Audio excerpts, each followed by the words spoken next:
Sa boxing, isang malaking inspirasyon para kay Philippine Boxing Team member Norlan Petesio ang tagumpay na nakakamit ngayon ng kanyang nakatatandang kapatid at Pinay Olympia na si Nesty Petesio.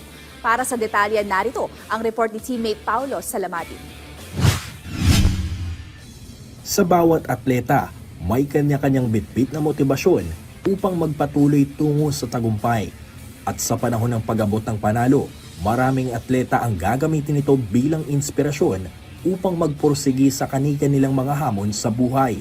Isa si Philippine Boxing Team member Norlan Petesio sa mga atletang puno ng pangarap at motibasyon mula sa tagumpay na tinatamasa ngayon ng kanyang nakatatandang kapatid na si two-time Olympic medalist Nesty Petesio. Nagmula sa mahirap na pamumuhay, sa edad na 15 anyos, tinahak ni Nesty ang mundo ng boxing bilang daan para dalhin ang kanyang pamilya palabas sa kahirapan. Nagsimula ang lahat nang itanghal si Petesio bilang AIBA Women's World Boxing Champion noong 2019 at bago tapusin ang taon, sumungkit pa ito ng isang gintong medalya para sa bansa sa naganap na 2019 Manila Southeast Asian Games. Simula noon, nagtuloy-tuloy ang magandang momentum ni Nesty hanggang sa magkwalipika ito noong 2020 Tokyo Olympic Games na kung saan nasungkit nito ang kauna-unahang Olympic silver medal sa women's boxing sa Pilipinas. Maliban sa mga international at major tournaments na kanyang pinagtagumpayan sa mga nagdaang taon, muling umukit sa kasaysayan si Nesty nang ibulsa nito ang bronze medal sa naganap na Olympic Games sa Paris noong nakarang taon. At dahil sa limpak-limpak na incentives na natanggap ni Nesty sa mga nakalipas na taon, malaki na ang pagbabago sa buhay ng kanyang buong pamilya na isa sa mga nagiging numero unong target ngayon ni Norlan ang maabot at higitan ang kanyang ate Nesty.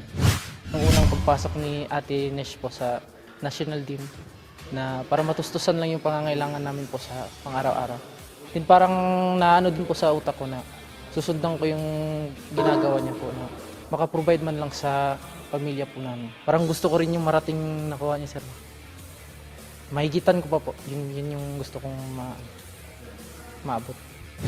Bahay, sasakyan, negosyo at marami pang iba. Ilan lamang ito sa mga bunga ng pagsisikap ni Nesty na ngayon tinatamasa na ng kanyang pamilya. Pero sa kabila nito, nagbalik tanaw si Norlan sa kanilang buhay noong mga panahong walang-wala pa sila. Nakatira po kami sa barong-barong lang po yung lamesa, yung malaking lamesa din, inanuhan po ng yung tawag sa amin, trapal yung namin, sir. Lang, pinalibutan lang ng trapal. Yun, dun po kami nakatira. Yung naabutan nila Ate Nesh po. Yun. Pinalayas pa kami sa dating tinitirahan namin, mga ganyan po. Yung may mga maririnig kami na mga sinasabi ng mga ibang tao na masasama sa amin. Yung nanay ko po na umutang, tapos hindi pinautang po. Pero parang naging motivation po sa akin na makapagbigay man lang sa pamilya ko po, man lang ng kaunting tulong po.